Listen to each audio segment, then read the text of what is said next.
ओम नमो भगवते वासुदेवाय। ओम नमो भगवते वासुदेवाय। ओम नमो भगवते वासुदेवाय। हरे कृष्णा। तो हम पढ़ रहे हैं श्रीमद् भागवतम स्कंद 1 अध्याय 6 और श्लोक संख्या है 32 और 35। ठीक है। गोविंदा आदि पुरुष देवदत्तामिमां वीणां स्वरब्रह्मा विभूषितां मूर्छयित्वा हरिकथां गायमानश्च रायम्। देवदत्तामिमां वीणां स्वरब्रह्मा विभूषितां मूर्छयित्वा हरिकथां गायमानां चरामि अहं। देवदत्तामिमां वीणां स्वरब्रह्मा विभूषितां मूर्छयित्वा हरिकथां गायमानो चरामि अहम्। चलिए। हरे कृष्ण प्रभु जी। हम्म। देवदत्तामिमां वीणां स्वरब्रह्म विभूषितां मूर्छयित्वा हरिकथां गायमानश्चराम्यहम्। हरे कृष्ण। और कोई?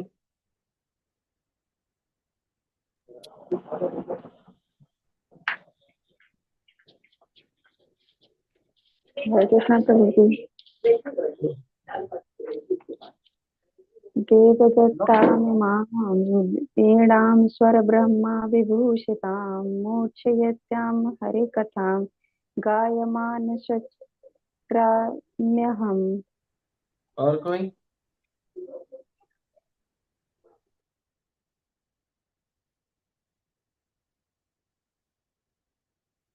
कोई नहीं, बस। ठीक है। शब्दार्थ अनुवाद और तात्पर्य। कृष्ण कृपा मूर्ति अभय चरणारविंद भक्ति वेदांत स्वामी श्री प्रभुपाद की जय। हाँ, देव पूर्ण पुरुषोत्तम भगवान श्री कृष्ण द्वारा दत्ताम प्रदत्त इमाम इस वीणा वीणा को स्वर स्वर बोल ब्रह्मा दिव्य विभूषिताम अलंकृत मूर्छयित्वा स्पंदन करती हरि कथाम दिव्य संदेश को गायमान निरंतर गाते हुए चरामी विचरण करता हूँ अहम मैं। और इस तरह मैं भगवान की महिमा के दिव्य संदेश का निरंतर गायन करते हुए और इस वीणा को झंकृत करते हुए विचरण करता रहता हूँ जो दिव्य ध्वनि से पूरित है और जिसे भगवान कृष्ण ने मुझे दिया था। तात्पर्य।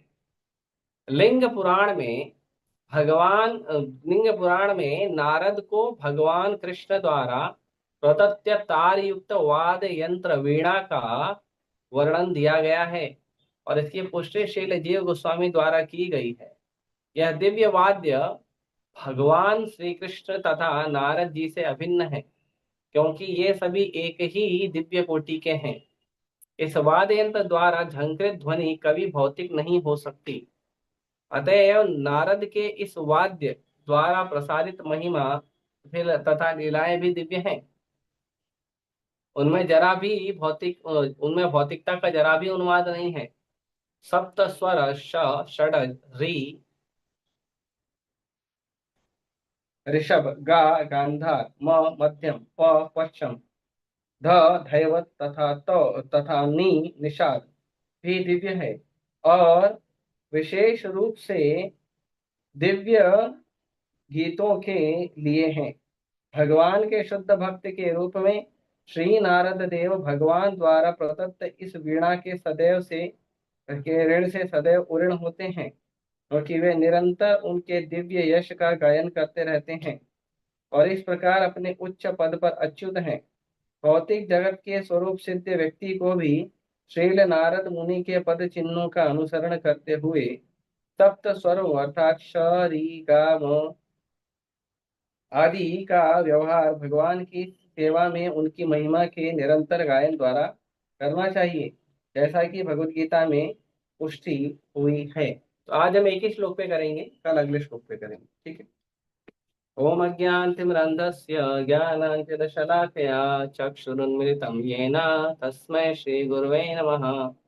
श्रीचैतन्यमनोभीष्टं स्थापितं येन भूतले स्वयं रूपः कदा मह्यं ददाति स्वपदान्तिकम्। वन्देऽहं श्रीगुरो श्रीयुतापदकमलं श्रीगुरोन् वैष्णवांश श्रीरूपं साग्रजातं सहगणरघुनाथान्वितं तं सजीवं साद्वैतं सावधूतं परिजनसहितं कृष्णचैतन्यदेवं श्रीराधाकृष्णपादान् सहगणललिता श्रीविशाखान्तांश नमामि विष्णुपादाय कृष्णपृष्ठाय भूतले श्रीमते भक्तिवेदांत स्वामी नित्य नामिने नमस्ते सारस्वते देवे गौरवाणी प्रचारिणे निर्विशेष शून्यवादी पाश्चात्य देशतारिणे नमामि विष्णुपादाय कृष्णपृष्ठाय भूतले श्रीमते भक्ति सिद्धांत सरस्वती इति नामिने श्रीवार्षभानुवी देवी दयिताय कृपाब्दये कृष्ण संबंध विज्ञान दायिने प्रभवे नमः माधुर्योज्वल प्रेमाढ्य श्रीरूपानुग भक्तिदा श्री गौर करुणा शक्ति विग्रहाय नमोस्तुते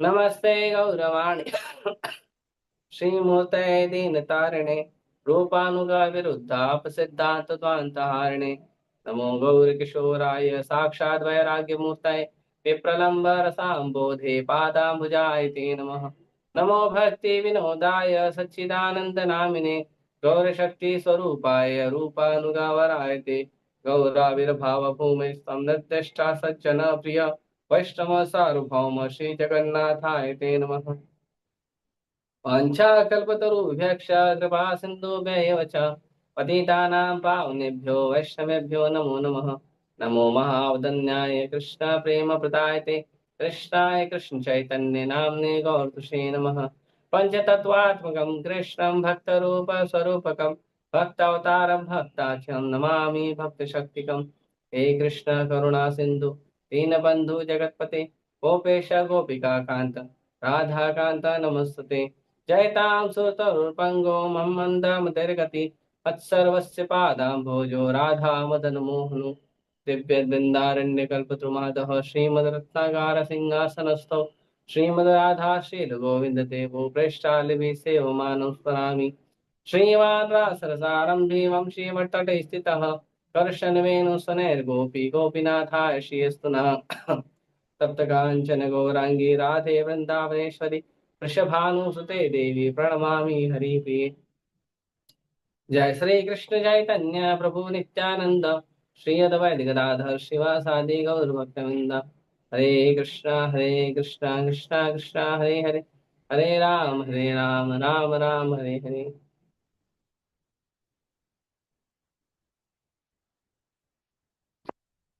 हरे कृष्णा। तो आज का जो श्लोक है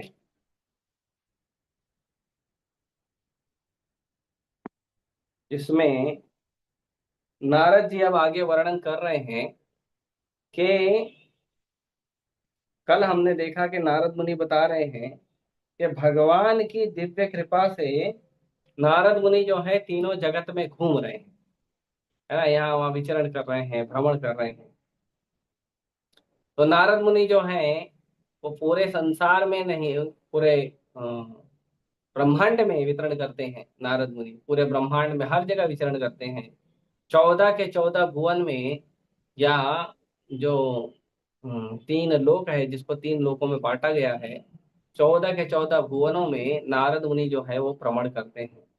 शुरू होते हैं ब्रह्मलोक से लेकर नारद मुनि जो हैं वो पाताल लोक तक जाते हैं। और नारद मुनि ब्रह्मांड में भौतिक संसार में ही नहीं, नारद मुनि वैकुंठ में भी प्रवेश करते हैं। और हर जगह नारद मुनि घूमते रहते हैं। और नारद मुनि हर जगह घूम घूम कर क्या करते हैं, तो अब वो बता रहे हैं कि अब मैं करता क्या हूँ। पहले तो ये हो गया कि भगवान के हम भक्ति कर रहे हैं, भगवान का नाम जप कर रहे हैं, भगवान की कथा सुन रहे हैं, कथा का गुणगान कर रहे हैं। पहले तो ये हो गया।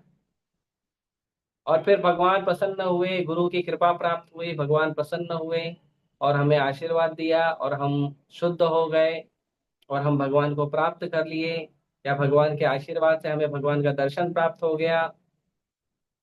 ये सब तो एक बात। अब जब शुद्ध हो गए, भगवान का दर्शन प्राप्त हो गया, अब क्या करना है आगे? आगे क्या करना है? भगवान मिल गया, बस हो गया, चलो जाओ वापस। फिर वापस आ जाओ भौतिक समाज में, स्कूल खोलो, कॉलेज खोलो, हॉस्पिटल खोलो, मानव सेवा करो। नहीं, बहुत सारे लोग जो हैं, प्रभुपाद जी कहते हैं, ये जो ब्रह्मवादी होते हैं जितने भी, ये अहम ब्रह्म करते हैं, अहम ब्रह्मास्मि करते हैं, जाते हैं हिमालय के अंतराव में तपस्या करते हैं, योग करते हैं, साधना करते हैं, और फिर बाद में जब इनको लगता है कि अब हो गया, हमारा भजन हो गया, अब चलो वापस, तो वापस हिमालय से आके क्या करते हैं, वापस से स्कूल खोलेंगे, कॉलेज खोलेंगे, हॉस्पिटल खोलेंगे, मानव सेवा करेंगे, खाना बांटेंगे, कंबल बांटेंगे, ये सब काम करेंगे। तो भगवान की भक्ति आप किए, उससे भगवान का दर्शन हुआ, आत्म साक्षात्कार हुआ, भगवान की कृपा प्राप्त हुई, उसके बाद क्या करना है? उसके बाद भी तो कुछ करना है, क्योंकि आत्मा तो अनंत है, आत्मा तो अमर है, आत्मा तो कभी मरती नहीं है। तो आपको भगवान का दर्शन प्राप्त होने के बाद क्या करना है? उसके बाद का भी तो प्रोसेस होगा ना कुछ। उसके बाद का ऐसा तो नहीं है कि भौतिक संसार से छूटने के लिए हम आध्यात्मिक संसार में आए, फिर आध्यात्मिक संसार का भजन हो गया तो फिर भौतिक संसार में चले गए। ऐसा तो नहीं है ना। आज भौतिक संसार का सुख, भौतिक संसार का भोग हमें दुखमय लगा, कष्टमय लगा, खराब लगा, निम्न लगा, उसके लिए हमने क्या किया, भगवान का भजन किया, भगवान का भक्ति किया और अपने स्तर को ऊपर बढ़ाया। अब भगवान का भजन और भगवान का भक्ति का जिसे रस लग गया है, वो वापस क्यों नीचे जाएगा? वापस क्यों संसार में जाएगा कचड़ा खाने के लिए? जिस कचड़ा को वो छोड़ के आया है, जिस भौतिक भोग को छोड़ के आया है, जिस आहार निद्रा भय मैथुन को वो छोड़कर आया है भगवान की भक्ति करने, अब भगवान की भक्ति कर रहा है, भगवान की भक्ति में उसको आनंद मिल रहा है, तो भगवान की भक्ति, भगवान का आनंद करने के बाद फिर क्यों जाएगा वो आहार निद्रा भय मैथुन करने के लिए? तो ये जो कुविचार है, ये कुविचार जो है, बहुत सारे साधु जो भगवान को नहीं जानते हैं, भगवान की भक्ति को ठीक ठीक से नहीं जानते, वो ऐसा करते हैं। इन्हें कहते हैं त्यागी। दो प्रकार के लोग संसार में होते हैं, एक होते हैं भोगी, एक होते हैं त्यागी। इसका साधारण सा उदाहरण आप भी अपने जीवन में देख सकते हैं। प्रभुपाद जी बताते हैं कि जैसे एक साधारण मनुष्य सोमवार से लेकर शुक्रवार या शनिवार तक, जिसको वीक डेज कहते हैं, उसमें वो त्याग करता है, बहुत तपस्या करता है, बहुत मेहनत करता है, कड़ी मेहनत करता है और पैसा कमाता है। और जब उसके पास पैसा जमा हो जाता है रविवार के दिन या शनिवार के दिन, तो वो क्या करता है, शनिवार रविवार या रविवार के दिन जाके भोग करता है। हाँ, वो जाएगा घूमने के लिए, कहीं गार्डन में घूमने जाएगा, कहीं रेस्टोरेंट में घूमने जाएगा, कहीं समुंदर किनारे किनारे, नदी किनारे, तालाब किनारे घूमने जाएगा। हाँ, अपने परिवार को, बच्चों को ले जाके कोई जगह घुमाने ले जाएगा, बहुत घूमेगा, इंद्रिय तृप्ति करेगा, और फिर क्या होएगा, संडे का रात जैसे ही खत्म हुआ वापस से आ जाएगा, फिर तपस्या करेगा, फिर सुबह से लेकर शाम तक 8 घंटा, 10 घंटा, 12 घंटा, 16 घंटा का ड्यूटी करेगा, खटेगा, मरेगा, दो रोटी खाएगा, तपस्या करेगा, फिर पैसा जमा हुआ, फिर वीकेंड में वही काम करेगा। तो क्या हो गया, भोग त्याग, भोग त्याग, भोग त्याग, भोग त्याग। या तो वो भोग रहा है या तो वो त्याग रहा है। भोगते भोगते परेशान हो जाता है कि बहुत भोग लिया, बहुत भोग लिया, एक ही दिन में परेशान हो जाता है, सैटरडे संडे में ही बेचारे दुखी हो जाते हैं, बहुत भोग लिया, पैसा बहुत खर्चा हो गया, चलो वापस। फिर मंडे को तपस्या, फिर Monday, Tuesday, Wednesday, Thursday, Friday, तपस्या कर करके परेशान हो गया, फिर चलो भोगने। सबका जीवन ऐसे ही। तो इसी को आध्यात्मिक जीवन में भी लोग लेकर आते हैं, त्याग करते हैं। भौतिक संसार अच्छा नहीं है, आध्यात्मिक संसार अच्छा है। ब्रह्म सत्या, जगत मिथ्या। भगवान का धाम, भगवान की लीलाएं सत्य है और संसार मिथ्या है। अच्छा, अगर भगवान सत्य है और संसार भगवान से निकला है, तो संसार कैसे झूठ हो सकता है? भगवान से जो वस्तु निकली है वो भी तो भगवतमय होगी ना, वो झूठ कैसे हो सकती है? भगवान परमानेंट है तो संसार कैसे टेम्पररी हो सकता है? भगवान परमानेंट है, संसार भी परमानेंट है। भगवान सत्य है, संसार भी सत्य है। तो फिर ब्रह्म सत्य जगत मिथ्या बोलते हैं, फिर ब्रह्म की तलाश में जाते हैं, भजन करने तपस्या करते हैं, संसार की चीजों को खाएंगे पिएंगे नहीं, धोती कुर्ता पहनेंगे, एक लंगोटा लेके चले जाएंगे अपना हिमालय पे, तपस्या करेंगे, भजन करेंगे, साधन करेंगे, और बहुत अच्छे से ध्यान लगाएंगे, और कई वर्षों तक ध्यान लगाएंगे। उसके बाद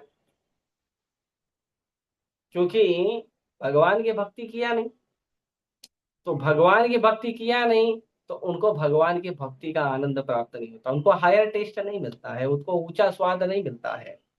तो क्या करते हैं? अब उन्होंने इतना साल मेहनत किया, 10 साल, 20 साल, 30 साल, 50 साल मेहनत किया, और उन्हें ऊंचा स्वाद नहीं प्राप्त हुआ, तो क्या करते हैं? फिर से भौतिक संसार में आ जाते हैं, क्योंकि ऊंचा स्वाद प्राप्त नहीं हुआ तो नीचे स्वाद में वापस आएंगे।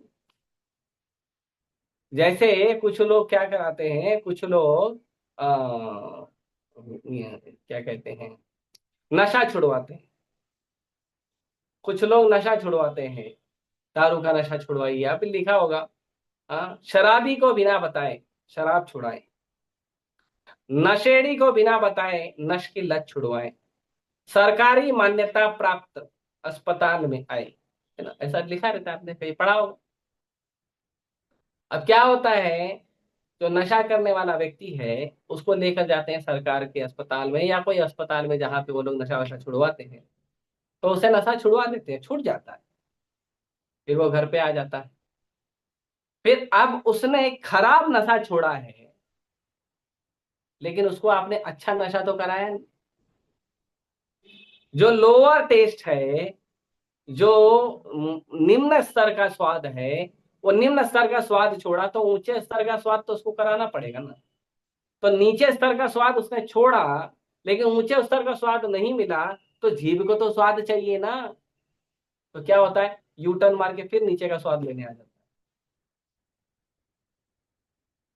तो वो शराब का नशा करने के लिए, छोड़ने के लिए जाता है, शराब का नशा छोड़ता है, फिर जब घर पे आता है, फिर उसको भगवान की भक्ति नहीं मिली, उसको कोई ऊंचा स्वाद नहीं मिला, उसको कोई ऊंचा नशा नहीं मिला, तो क्या करता है, फिर से दारू पीना शुरू कर देता है। ये सॉल्यूशन नहीं है, ये सॉल्यूशन नहीं। तो जब भगवान की भक्ति प्राप्त हुई है, भगवान का जो ऊंचा स्वाद मिला है, तो उस ऊंचे स्वाद को कंटिन्यू होना पड़ेगा, उस ऊंचे स्वाद को कंटिन्यू करना पड़ेगा। वो ऊंचा स्वाद अगर कंटिन्यू नहीं होगा, तो व्यक्ति का फिर से पतन हो जाएगा। इसीलिए जो लोग अहम ब्रह्मास्मि या ब्रह्म हूं या ये हूं या ब्रह्म ज्योति के अंदर हमें समाहित होना है, भगवान में तदाकार होना है, एकाकार होना है, लिप्त हो जाना है, लुप्त हो जाना है, ये जो बातें करते हैं, ये बातें करने वाले लोग, क्या होता है, फिर से संसार में आते, पतंती अध, फिर से इनका पतन होता है, फिर से ये भौतिक संसार में आते हैं। क्योंकि भौतिक स्वाद को छोड़कर, भौतिक निम्न स्वाद को छोड़कर ये लोग ऊपर जाने का प्रयास कर रहे थे, लेकिन जो आध्यात्मिक स्वाद है, भगवान की भक्ति का स्वाद है, वो इन्होंने प्राप्त नहीं किया, तो फिर यू टर्न मार के नीचे आ जाते हैं, क्योंकि स्वाद तो चाहिए, इसके लिए इनका फिर से पतन हो जाता है, फिर से ये धरती पे आते हैं। तो जितने भी ब्रह्मवादी हैं या भगवान में समाविष्ट होने की बात करते हैं, यदि वो सक्सेसफुल हो भी जाएं,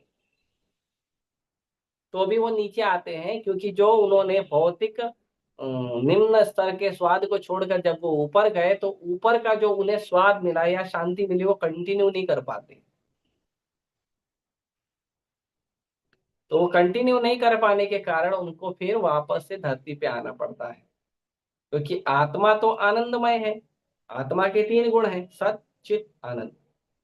अगर आत्मा को सत मिल गया मतलब शांति मिल गई, चित मिल गया मतलब ज्ञान मिल गया, तो आत्मा के लिए पूर्ण नहीं है, क्योंकि आत्मा के अंदर एक और गुण है कि आत्मा को आनंद चाहिए। इस पूरे संसार में हम क्या ढूंढ रहे हैं? आनंद ढूंढ रहे हैं। संसार शाश्वत हो या नहीं, हमें शाश्वत जीवन मिले या नहीं, हमें ज्ञान मिले या नहीं, आनंद सबको चाहिए। आनंद सबको चाहिए। तो सब लोग आनंद की खोज में भटक रहे हैं, लेकिन ये आनंद कहाँ मिलता है? श्री भगवान परमानंद के चरण कमलों में ये आनंद मिलता है। उनके चरण कमलों में जब भक्ति करते हैं तब ये आनंद, नहीं तो ये आनंद नहीं। इसीलिए इसीलिए जब भगवान की भक्ति कर रहे थे नारद मुनि और भगवान प्रकट हुए, भगवान ने आशीर्वाद दिया, नारद मुनि का शरीर छूटा, नारद मुनि आध्यात्मिक जगत को प्रवेश किए, नारद मुनि को भगवान से कृपा प्राप्त हुई, और नारद मुनि पूरे ब्रह्मांड में ही नहीं, पूरे अनंत वैकुंठ में भी बिना वीजा पासपोर्ट के कहीं भी जा सकते हैं। उसके बाद क्या हुआ? उसके बाद नारद मुनि बताते हैं, विदेव दत्तामिमां वीणां स्वर ब्रह्म विभूषितां मोक्षयित्वा हरिकथां गायमान चरामि अहम्। उसके बाद नारद मुनि बताते हैं उसके बाद क्या हुआ। उसके बाद देवदत्ता। अब इसको थोड़ा समझिए, यहाँ पे शब्द आया है देव। तो देव शब्द का मतलब नहीं है कि किसी देवता ने दिया है। कई बार जो शास्त्रों में जो शब्द उपयोग होता है वो क्यों उपयोग होता है उसको समझना चाहिए। जो शब्द उपयोग किया गया है वो किस संबंध में उपयोग किया गया, उसका क्या कॉन्टेक्स्ट है, उसके अनुसार ही उसका वर्णन होना चाहिए। अगर हम उसके कॉन्टेक्स्ट को नहीं देखेंगे, उसके संबंध को नहीं देखेंगे, तो हम शब्दों का जो है वो गलत मतलब निकालेंगे, शब्दों के अर्थ का अनर्थ कर देंगे। जैसे एक पॉलिटिशियन बता रहे थे कि यदि हमें ठीक से गुरुकुल में ट्रेनिंग नहीं मिलेगी तो हम क्या करेंगे? हम शब्दों को तोड़ मरोड़ के अपने अनुसार पेश करेंगे। जैसे वो बता रहे थे कि हनुमान चालीसा में एक चौपाई आती है, होत न आज्ञा बिनु पैसारे, कि भगवान की कृपा, भगवान की आज्ञा के बिना कोई सेवा नहीं हो सकती, कोई कृपा नहीं मिल सकती। लेकिन शब्द क्या है? बिन पैसारे।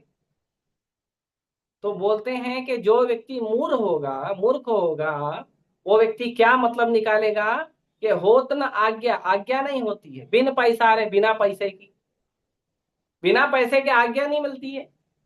तो ये तो भगवान राम के टाइम से चल रहा है कि बिना पैसे की आज्ञा नहीं मिलती है। अरे यहाँ पे पैसारे शब्द का मतलब अलग है, लेकिन जो लोग ठीक से ज्ञान नहीं लेते हैं वो शब्द के अर्थ का अनर्थ करते हैं। तो जो यहाँ पे देव लिखा है वो देव लिखा है भगवान के। अब भगवान के लिए तो भगवान लिखना चाहिए, कृष्ण लिखना चाहिए, हाँ, पूर्ण पुरुषोत्तम लिखना चाहिए। यहाँ पे देव क्यों लिखा है? क्योंकि यहाँ भगवान दे रहे हैं। देने वाले को देव कहते हैं, जो देता है उसको देवता कहते हैं। जो भी वस्तु, कोई जो भी व्यक्ति हमें कोई कुछ वस्तु देता है वो देवता होता है। तो यहाँ पे भगवान अब देने का काम कर रहे हैं, इसीलिए भगवान का नाम उपयोग हुआ है देव दत्ताम, के देव से दत्ताम, देव से प्राप्त हुआ है। अब यहाँ पे जो देव लिखा गया है उसको स्वयं भगवत गीता में भगवान प्रमाणित करते हैं। भगवान कहते हैं कामस्तस्य ऋत ज्ञाना प्रपद्यन्ते अन्य देवता। भगवान कहते हैं कि जो व्यक्ति काम से पीड़ित होता है, जो व्यक्ति इच्छाओं से पीड़ित होता है, वो क्या करता है? वो अन्य देवता का भजन करता है। अन्य देवता का मतलब, अन्य देवता का मतलब भगवान बोलते हैं मैं भी एक देवता हूं, मैं भी देने वाला व्यक्ति हूं। लेकिन जो लोग काम से और इच्छाओं से पीड़ित होते हैं वो मेरे जैसे देवता को छोड़ के दूसरे देवता के पास जाते हैं। भगवान परम देवता है। भगवान ऐसे देवता हैं जो देवताओं को भी देते हैं, लेकिन देवताओं को देने वाले जो भगवान हैं उन भगवान के पास न जाकर हम देवताओं के पास जा रहे हैं। जैसे प्रधानमंत्री हमें कुछ देना चाहता है तो प्रधानमंत्री से न लेकर हम यहाँ वहां घूमकर प्रधानमंत्री के किसी चपरासी से काम करवा रहे हैं, या प्रधानमंत्री का कोई छोटा मंत्री है उससे काम करवा रहे हैं। तो देव का मतलब होता है परम भगवान। यहाँ पर जो शब्द का वर्णन आया है, क्योंकि यहाँ भगवान देने का काम कर रहे हैं। भगवान के नाम भगवान के गुण रूप लीला के अनुसार होता है।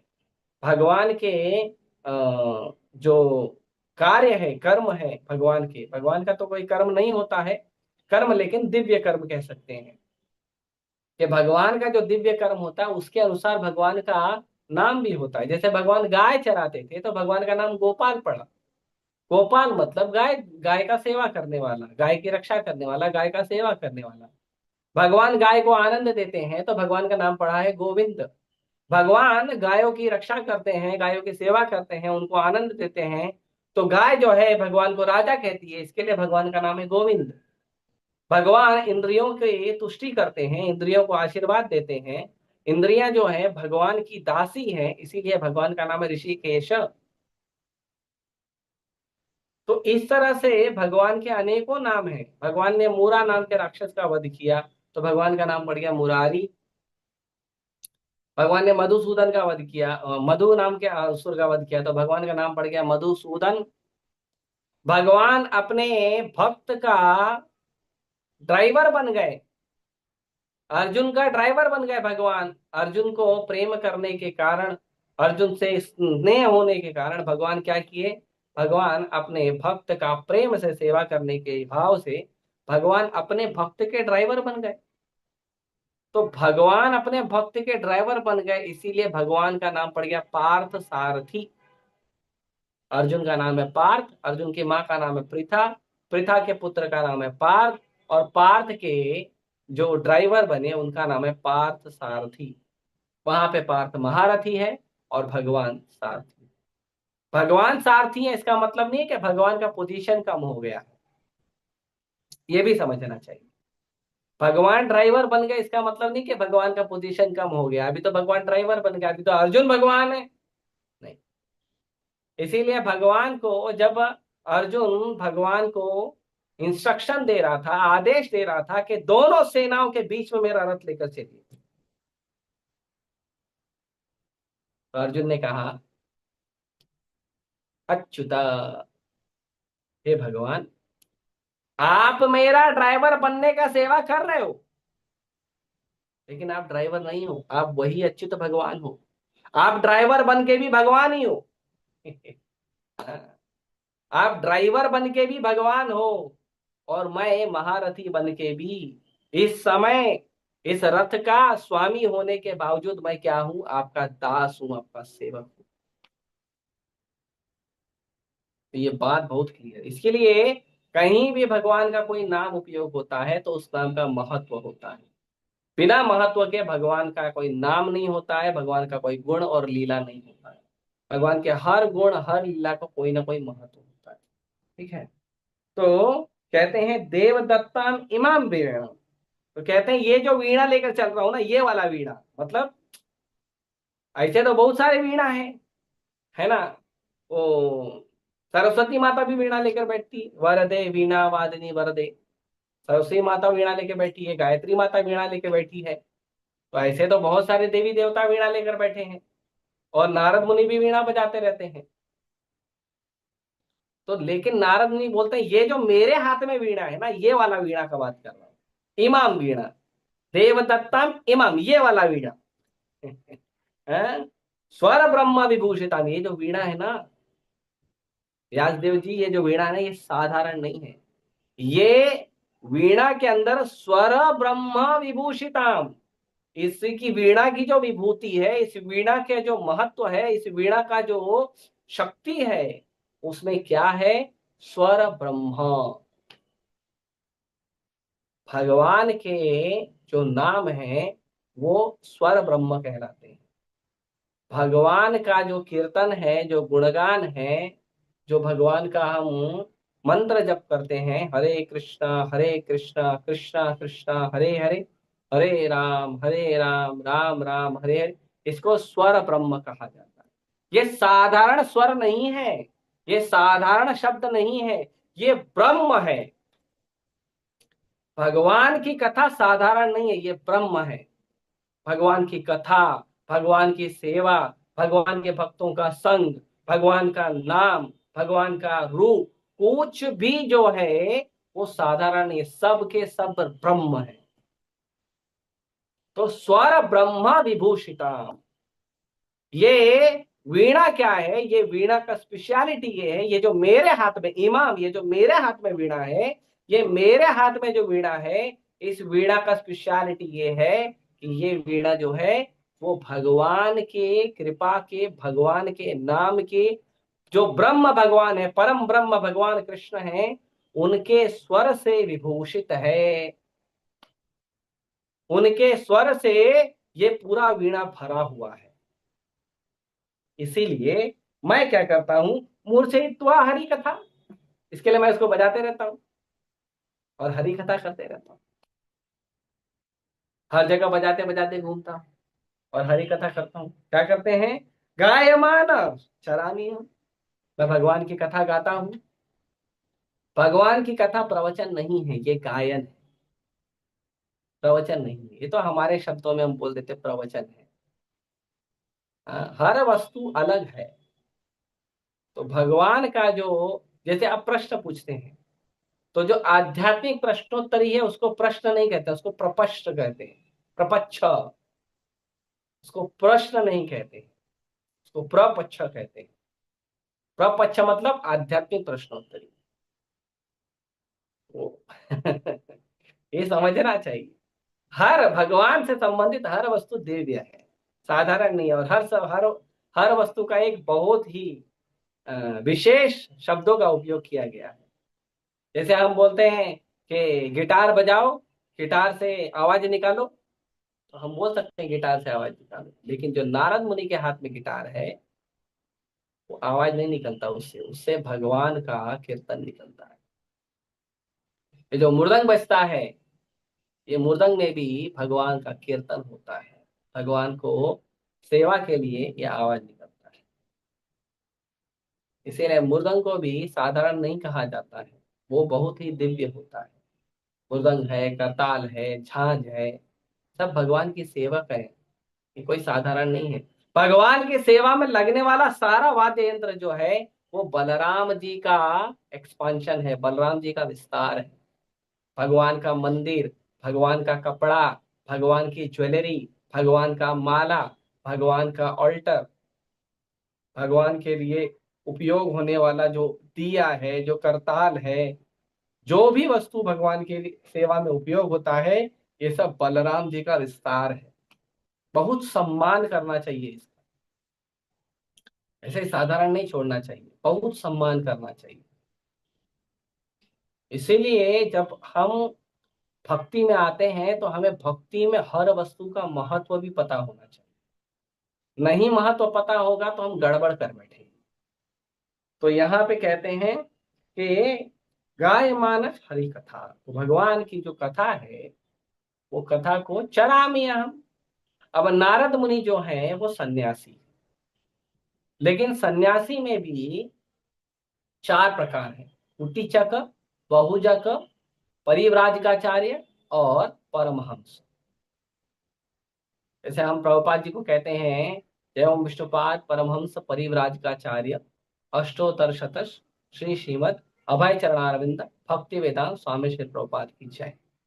तो इसमें जब हम कहते हैं परिव्राजक और परमहंस, ये परिव्राजक और परमहंस का मतलब क्या है।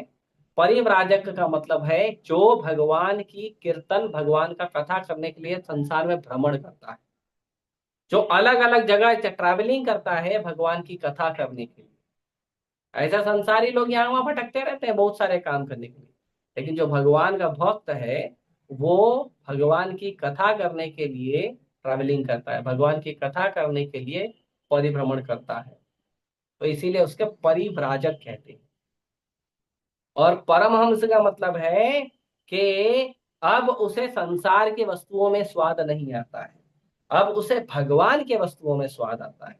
तो यदि परमहंस जो हंस होता है, यदि हंस के सामने यदि आप कोई खराब वस्तु रख दो तो वो खराब वस्तु में से अच्छा चीज ले लेगा, खराब चीज को फेंक देगा। जैसे दूध और पानी मिक्स करके रख दो तो हंस दूध पी जाएगा, पानी छोड़ देगा। ये हंस का गुण है। तो जो परम हंस है वो परम भगवान की जो कथा है, परम भगवान का जो गुण है, उसको संसार से लेते हैं और संसार को छोड़ देते हैं। संसार नहीं चाहिए। जैसे जो मधुमक्खी होती है वो फूल नहीं लेती है, वो फूल का जो मुख्य वस्तु है, जो फूल का पराग है, वो लेती है। इसीलिए प्रभुपाद जी कहते हैं कि भक्त मधुमक्खी होते हैं और जो भक्त नहीं है वो साधारण मक्खी होते हैं। साधारण मक्खी संसार पूरे सुंदर बगीचे को घूमती है, लेकिन जाकर कहाँ बैठती है? जहां पे मल गिरा होता है, जहां पे गंदगी होती है, जहां गटर होता है। लेकिन जो भक्त होते हैं वो पूरे कीचड़ से भरे तालाब के अंदर जो एक कमल का फूल खिला उस पे जाके बैठता है। तो हमें भक्त होना चाहिए, हमें गुण देखना चाहिए, अच्छी वस्तु देखना चाहिए, भगवान से संबंधित वस्तु को देखना चाहिए, हमें भक्त बनना चाहिए। और अगर हम भगवान से संबंधित वस्तु नहीं देख रहे हैं, हम केवल कचरा देख रहे हैं, ये संसार में भी आके आहार निद्रा भय मैथुन की वस्तुओं पर ध्यान लगा रहे हैं, तो हम क्या है? हम साधारण मक्खी हैं। हम वो मक्खी है जो पूरे सुंदर शरीर को तो छोड़ देती है, लेकिन शरीर के ऊपर एक छोटे से घाव है उस पर जाके बैठ जाती है गंदगी खाने के लिए। तो जो लोग भगवान कृष्ण का भक्ति नहीं करते हैं वो इस प्रकार की मक्खी होते हैं। और पूरे सुंदर आनंदमय संसार जो भगवान ने इतना दिव्य संसार बनाया है, इस दिव्य संसार में भगवान की भक्ति को नहीं ढूंढते हैं, वो संसार के जो निम्न स्तर के स्वाद है उसको ढूंढते हैं और उसी में पूरा जीवन रचा पचा के खत्म कर देते हैं, आगे नहीं बढ़ते। हम्म। तो अब इसके बारे में प्रभुपाद जी कहते हैं, लिंग पुराण में वर्णन दिया गया है कि जो अब ये इसकी पुष्टि कर रहे हैं। जैसे कोई बोलेगा नहीं देव का मतलब तो देवता होता है, प्रभुपाद जी कहते हैं नहीं, प्रभुपाद जी अभी रेफरेंस दे रहे हैं। इसको कहते हैं आचार्य, इसको कहते हैं भक्त। भक्त कभी भी अपने मन से मनोकल्पना नहीं करता है। भक्त क्या करता है? भक्त पुराण का, शास्त्र का रेफरेंस देकर बात करता है। भक्त आचार्यों का, महाजनों का रेफरेंस देकर बात करता है। भक्त अपने मन से कुछ भी कचड़ा नहीं बोलता है। मेरे मन में ये आया, मैंने ऐसा सोचा, शायद ऐसा हुआ, ये सब नहीं बोलता भक्त। भक्त रेफरेंस देता तुरंत। प्रभुपाद जी सबसे पहला अक्षर है लिंग पुराण, तो प्रभुपाद जी सबसे पहला अक्षर उपयोग किए हैं और प्रभुपाद जी डायरेक्ट यहाँ पे बता रहे हैं कि भगवान ने नारद मुनि को वीणा दिया, इसका वर्णन लिंग पुराण में है। और लिंग पुराण में इसका वर्णन है, तो हो सकता है किसी ने गलत बोला हो। नहीं, तो तुरंत प्रभुपाद जी और एक शब्द उपयोग कर रहे हैं कि हमारे जो आचार्य हैं जीव गोस्वामी, उन्होंने इस बात की सत्यता को पुष्टि की है कि यह बात सच है। ऐसा नहीं कि प्रभुपाद जी लिंग पुराण में पढ़ के बता दिए हमें।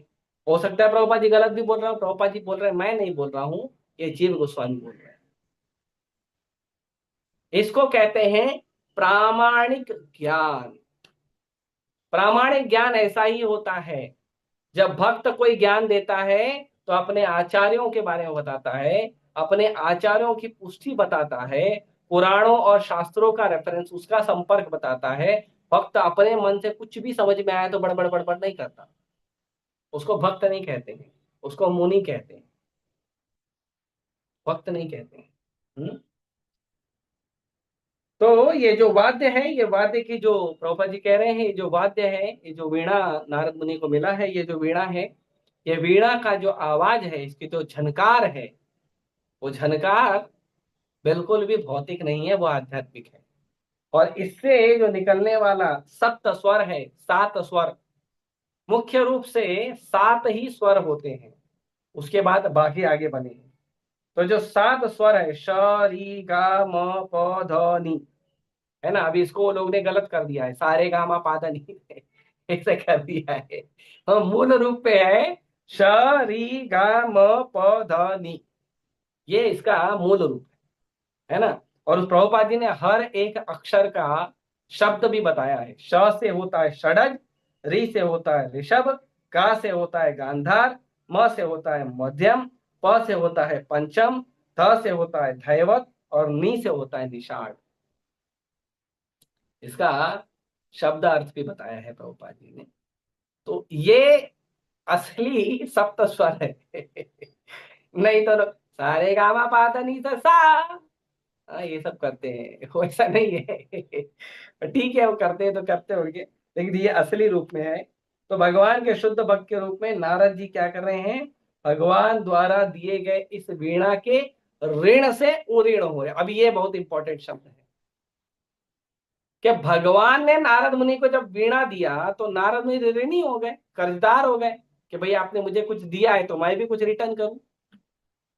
भगवान को क्या चाहिए, भगवान को चाहिए भगवान का प्रचार, भगवान को चाहिए भगवान की सेवा। क्यों? क्योंकि उससे हम शुद्ध होंगे, प्रचार से जीवों का उद्धार होगा। संसार में कष्ट पाने वाले जो जीव हैं वो भगवान के धाम वापस जाएंगे, अपने सुखमय घर को वापस प्राप्त करेंगे। तो भगवान ने वीणा दिया तो नारद मुनि ऋणी हो गए। अब इस ऋण से उऋण कैसे होंगे, भगवान को जो सेवा चाहिए वो सेवा करके। ऐसा नहीं चलो वीणा मिल गया चलो लेकर चलेंगे बॉलीवुड में गाना बजाएंगे, बॉलीवुड में जाएंगे, हॉलीवुड में जाएंगे, टॉलीवुड में जाएंगे, लॉलीवुड में जाएंगे, पता नहीं कौन से वुड में जाएंगे। हाँ, फिर उड़ जाएंगे। हाँ, ऐसा नहीं। भगवान ने कोई वस्तु दी है तो उसको भगवान की सेवा में लगाना चाहिए। तो भगवान ने अगर कोई वस्तु दी है तो उसके लिए हम भगवान के ऋणी हैं। तो जब तक उस वस्तु को वापस भगवान की सेवा में नहीं लगाएंगे तब तक हम उऋण नहीं होंगे। हमें उऋण होने के लिए वापस से संसार की सारी वस्तुओं को भगवान की सेवा में लगाना चाहिए। अब नारद मुनि को तो वीणा मिला, हमको क्या मिला? लेकिन हमको भौतिक स्तर पे भी तो बहुत चीजें मिली है। ये हवा, ये पानी, ये अन्न, ये मिट्टी, ये वैभव, माता पिता, भाई बहन, पति पत्नी, पुत्र, ये सब कहाँ से प्राप्त हो रहा है? भगवान दिए तभी प्राप्त हो रहा है ना, वरना कईयों को तो प्राप्त है भी नहीं। तो हमें प्राप्त हो रहा है, इसीलिए इसीलिए हम ऋणी हैं भगवान के। तो हम ऋणी हैं तो उऋण होना चाहिए।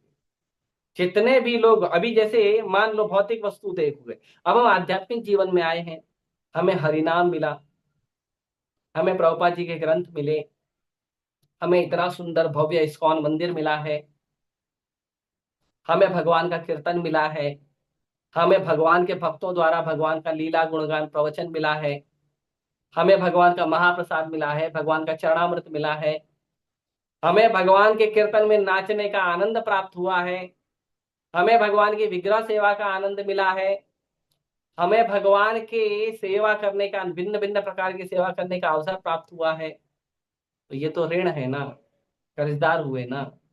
प्रभुपाद जी ने इतना कुछ हमें दिया है, हम प्रभुपाद जी को क्या दे रहे हैं? कुछ दे रहे हैं? बस हरे कृष्णा करते हैं, वो भी ध्यान पूर्वक नहीं करते हैं। प्रभुपाद जी ने कितनी बार कहा अटेंटिव चैंटिंग, हम करते ही नहीं। एक हाथ में माला, एक हाथ में मोबाइल, करते ही नहीं। प्रभुपाद जी कहते हैं कि मैंने रात को जाग जाग के ग्रंथ लिखे हैं, पढ़ो, हम पढ़ते ही नहीं। सिर्फ मैराथन के टाइम पे, जब गीता मैराथन होता है या जो अन्य मैराथन होता है उस टाइम पे पुस्तकें बांट के खाली नंबर ले लेंगे कि मैंने 100 गीता बांटा, 1000 बांटा, लाख बांटा, उसका नंबर ले लेंगे, क्रेडिट ले लेंगे, और भगवान राधा रास बिहारी के सामने हमारा नाम अनाउंस हो जाएगा, रघुपति विष्णुदास ने 100 गीता बांटा। पढ़ा क्या? नहीं। फायदा तो बांटा, अच्छी बात है, प्रभुपाद जी का सेवा किया, प्रचार किया, खुद भी तो पढ़ना चाहिए। कभी कोई व्यक्ति आके पूछ लिया ये गीता में ये चीज मैंने पढ़ा हूं, इसका क्या मतलब है, और रघुपति विष्णु को आता ही नहीं ना, हम तो खाली बांट रहे थे। वो गीता मैराथन था ना, वो गीता बांटने का टाइम था, वो गीता जयंती आती है, अब हमने बांट दिया। पढ़ेगा कौन? दुनिया पढ़ेगी और तुम बांटोगे, तुम सेल्समैन हो। प्रभुपाद जी कहते हैं मेरी पुस्तकों के सेल्समैन केवल मेरे भक्त होंगे। प्रभुपाद जी के भक्त कौन है? जो प्रभुपाद जी की पुस्तक पढ़ते हैं। जो प्रभुपाद जी का पुस्तक नहीं पढ़ते वो भक्त नहीं है। नाम जप करना तो सब लोग कर रहे हैं, लेकिन प्रभुपाद अनुगा, प्रभुपाद के पद चिन्हों का पालन करने वाले कौन लोग हैं? जो प्रभुपाद जी के ग्रंथों को पढ़ते हैं, प्रभुपाद जी के मूड और मिशन को समझते हैं और उसके अनुसार सारी सेवा करते हैं और भजन करते हैं। नहीं तो हम प्रभुपाद अनुगा नहीं है। वैसे चैतन्य महाप्रभु के जो फॉलोअर हैं उनको रूपानुगा कहते हैं, क्योंकि चैतन्य महाप्रभु ने परंपरा के लीडर रूप गोस्वामी को बनाया। वैसे इस्कॉन में जितने भी लोग हैं वो प्रभुपाद अनुगा है, प्रभुपाद जी के फॉलोअर हैं। प्रभुपाद जी के फॉलोअर ठीक रूप से बनना चाहिए ना। तो इतना सब वस्तु प्रभुपाद जी ने दिया है, तो हमें प्रभुपाद जी का सेवा करना चाहिए। कुछ ना कुछ हमारे हाथ में सेवा होना ही चाहिए भगवान की, कोई ना कोई सेवा हो। और आपके पास सेवा नहीं है तो अपने काउंसिलर से, अपने गाइड से फोन करके, बात करके, रिक्वेस्ट करके सेवा मांगिए। नहीं तो हम सदा ऋणी रहेंगे। प्रभुपाद जी को एक बार प्रभुपाद जी के एक शिष्य ने कहा कि प्रभुपाद जी, एक गुरु जब शिष्य को कृपा करता है तो शिष्य ऋणी हो जाता है। तो हम ऐसा क्या करें कि हम आपके ऋण से उऋण हो जाए, हम आपके कर्ज से मुक्त हो जाएं?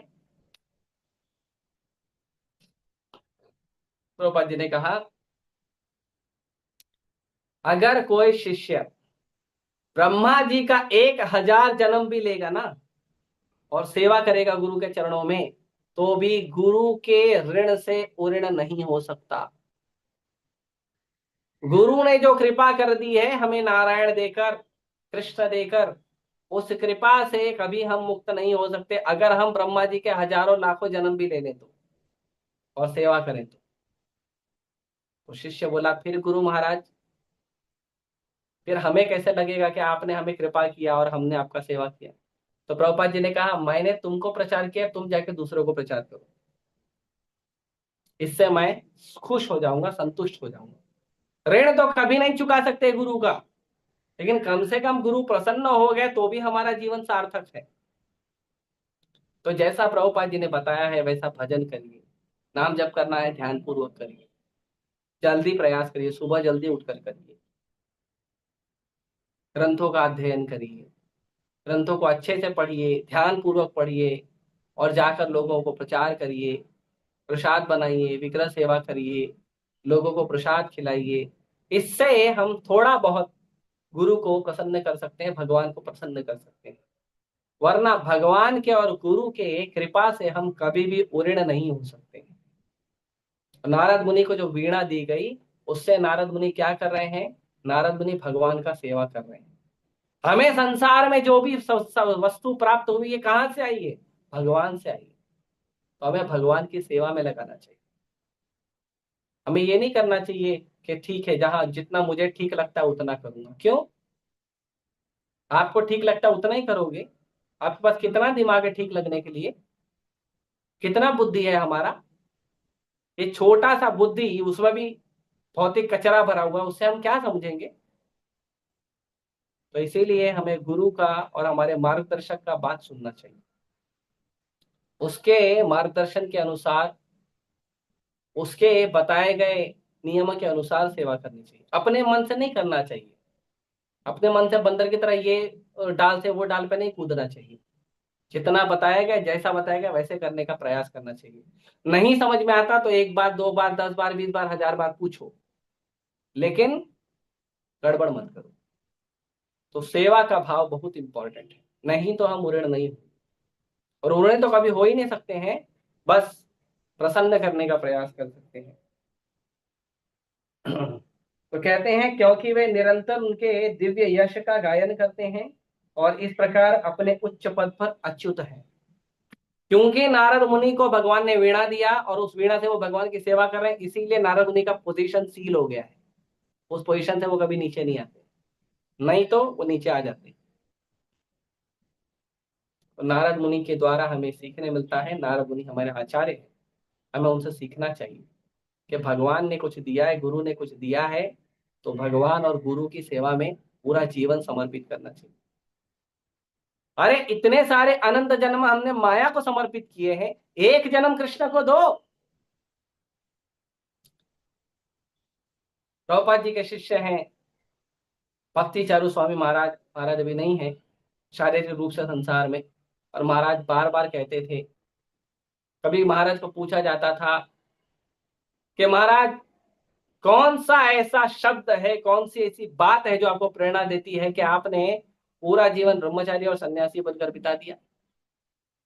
तो महाराज कहते हैं कि प्रभुपाद जी कहते थे कि तुमने इतने जन्म माया को दिया है, इतने जन्म इंद्रिय तृप्ति को दिया, इतने जन्म भोग विलास को दिया है, एक जन्म कृष्ण को दे दो। एक जन्म, एक जन्म तन मन धन से पूर्ण समर्पण से कृष्ण की सेवा करो। एक जन्म तो करो, एक जन्म का प्रयास तो करो, देखो कृष्ण क्या नहीं देंगे। और ऐसा करने से हमारा भी पोजीशन भक्ति के रूप में सील हो जाएगा। नहीं तो पुनरपि जननम पुनरपि मरणम, पर आओ आओ संसार में 9 महीना ऐसा उल्टा लटको पेंडुलम की तरह, अंधेरे में कष्टों को सहो, यातनाओं को सहो, बाहर आके फिर नई यातनाएं सुनो। A for apple, B for ball, school का बैग, उसके बाद कॉलेज का बैग, उसके बाद नौकरी का बैग, उसके बाद पत्नी बच्चों का बैग, उसके बाद पोता पोती का बैग, उसके बाद खुद एक लोटे में आ जाओ और जाओ गंगा, फिर अगला जन्म वही करो। क्या फायदा? इतना जन्म माया को दिया, इतना जन्म इंद्र तृप्ति को, एक जन्म कृष्ण को दो, एक जन्म, एक जन्म दो। प्रभुपाद जी कहते, भक्ति चारू महाराज कहते हैं, इस तरह से मैंने एक जन्म जो है प्रभुपाद जी की सेवा में समर्पित किया है।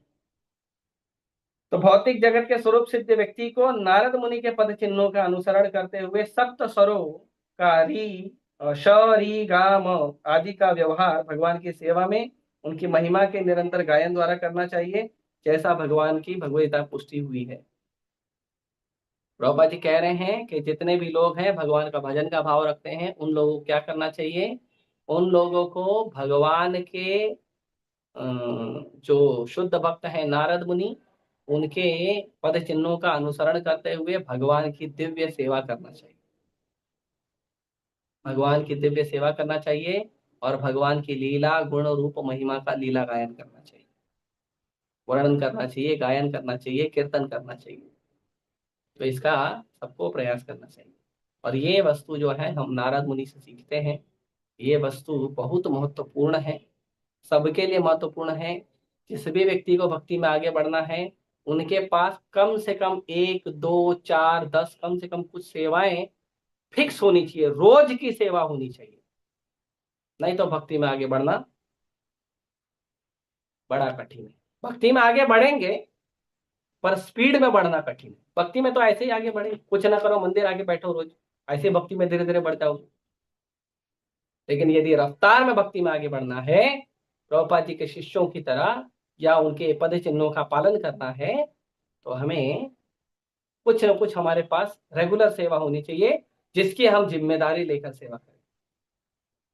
इसके लिए हमको बार बार पूछना ना पड़े, हमारा अथॉरिटी बार बार पूछ रहा है नहीं, आप नियम से, अपने नियम से उसको अच्छे से सेवा करो और बार बार रेगुलर रिपोर्ट करो।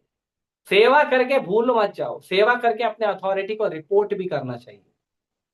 एक बार तमाल कृष्ण महाराज, मुंबई में तमाल कृष्ण महाराज नरीमन पॉइंट की तरफ तमाल कृष्ण महाराज जो है, उनका ऑपरेशन था। प्रभुपाद जी मना करते थे ऑपरेशन करने के लिए, क्योंकि ऑपरेशन से शरीर का चीर फाड़ होता है तो बहुत खून व्यर्थ हो जाता है, उससे शरीर कमजोर हो जाता है। तो प्रभुपाद जी मना करते थे ऑपरेशन करने का। ये जो आजकल माताएं हैं ना, सीजरी करके अ, बच्चे को जन्म दे देती है, ये बहुत गलत चीज है। इससे माता का और बच्चे का दोनों का जो शारीरिक जो अ, आगे बढ़ने का जो शरीर है वो बहुत नुकसानमय होता है। नहीं करना चाहिए, साधारण रूप में करना चाहिए। सीजरी होने के पहले तो लोग नॉर्मल डिलीवरी करते थे, नॉर्मल डिलीवरी में कोई दिक्कत नहीं होता था। उनके बॉडी के ग्रोथ के लिए बहुत नुकसानदेह है, इसके लिए स्त्रियों का भी शरीर कमजोर है आजकल, और बच्चों का तो हो ही रहा है। तो प्रभुपाद जी मना करते थे कि सीजरी नहीं होनी चाहिए, जो क्या कहते हैं सर्जरी, सर्जरी नहीं होनी चाहिए। तो लेकिन तमाल कृष्ण महाराज ने प्रभुपाद जी को नहीं बताया, प्रभुपाद जी को बाद में पता चला, और तमाल कृष्ण महाराज चले गए अपना ऑपरेशन कराने के लिए। तो प्रभुपाद जी दौड़े दौड़े गए, तुरंत पीछे दूसरी कार लिए प्रभुपाद जी चले गए, लेकिन ट्रैफिक वाफिक में लेट हो गया, मुंबई में ट्रैफिक बहुत होती है, लेट हो गया प्रभुपाद जी को। उतने में उनका ऑपरेशन हो चुका था। तो प्रभुपाद जी जब गए वहां पे, तो वहां पे प्रभुपाद जी ने तमाल कृष्ण महाराज से पूछा आपका स्वास्थ्य कैसा है, तो उन्होंने कहा अभी ठीक है, ऑपरेशन हो गया, मुझे माफ करना, मैंने आपको बताया नहीं था। और इस तरह से बात हुआ दोनों में। लेकिन तमाल कृष्ण महाराज ने कहा कि गुरु महाराज मैं आपसे कुछ पूछना चाहता हूँ। प्रभुपाद जी बोले बोलो। तो तमाल कृष्ण महाराज ने कहा कि जब मैं अचेत अवस्था में था, जब मुझे एनेस्थीसिया दिया गया था, अचेत अवस्था में था, उस समय मैंने देखा कि चैतन्य महाप्रभु खड़े हैं, षड गोस्वामी खड़े हैं, सारी गुरु परंपरा खड़ी है, और आप उनके सामने खड़े होकर रिपोर्ट पढ़ रहे हो कि मैंने इतने मंदिर बनाए, मैंने इतने भक्त बनाए, मैंने ये किया, इतनी पुस्तक बांटी, आप उनको रिपोर्ट दे रहे हो। तो मैं ये देख के बड़ा अचरज हो गया। तो क्या है, सच में ऐसा होता है? तो प्रभुपाद बोले यस, इसीलिए मैं आपसे रिपोर्ट मांगता हूँ। तो जब कोई हम सेवा कर रहे हैं ना, वो सेवा पूरी तब होती है जब उस सेवा का रिपोर्ट किया जाए। सेवा के बारे में रिपोर्ट नहीं करोगे ना, तो सेवा पूरी नहीं होती है। जो कम्युनिकेशन है, आप बिजनेस कम्युनिकेशन करके कॉमर्स में पहले जो ग्रेजुएशन का जो फर्स्ट ईयर है उसके अंदर बिजनेस कम्युनिकेशन करके एक चैप्टर आता है, एक पूरी पुस्तक आती है बिजनेस कम्युनिकेशन। उसके अंदर वर्णन है कि कम्युनिकेशन जब शुरू होता है तो कम्युनिकेशन पूरी तरह से शुरू होकर सामने वाले तक पहुंचता है, लेकिन वो कम्युनिकेशन कब पूरा होता है, जब उसका फीडबैक आए। तो सेवा आपको दी गई है, सेवा आप कर रहे हो, लेकिन सेवा का अगर आप रिपोर्टिंग नहीं करोगे तो सेवा पूरी नहीं है, सेवा अधूरी किया है आपने। आपने बहुत अच्छा से सेवा किया, सेवा कंप्लीटली कंप्लीट किया, अच्छे से एकदम पूरा किया, जो जो सेवा दिया गया था उसको एक एक चीजों को पूरा किया, लेकिन सेवा देने वाले अथॉरिटी को आपने इन्फॉर्म नहीं किया, तो सेवा कंप्लीट नहीं हुई, इनकम्प्लीट सेवा है। सेवा कंप्लीट कब होगी, जब आपने अथॉरिटी को बताओ। तो इस तरह से हमें रिपोर्ट भी करना चाहिए। ठीक है, तो मैं यही रोकता हूँ अपने शब्दों को। किसी वक्त कोई प्रश्न है, विचार है, तो पूछ सकते हैं। हरे कृष्ण।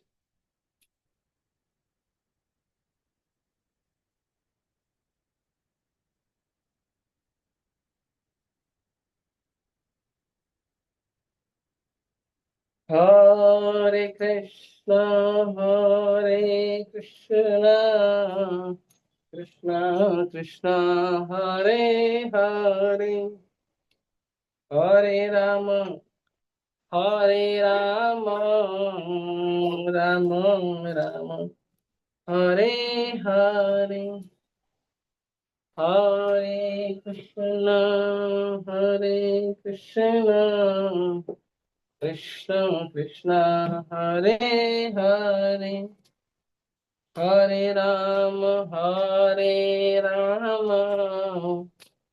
राम राम, हरे हरे। नहीं है किसी का प्रश्न? बहुत बहुत धन्यवाद आप सभी का जुड़ने के लिए। फिर भी प्रश्न होंगे तो आप अगली क्लास में पूछ लीजिएगा या मुझे पर्सनली पूछ सकते हैं। ठीक है, आप सभी का बहुत बहुत धन्यवाद।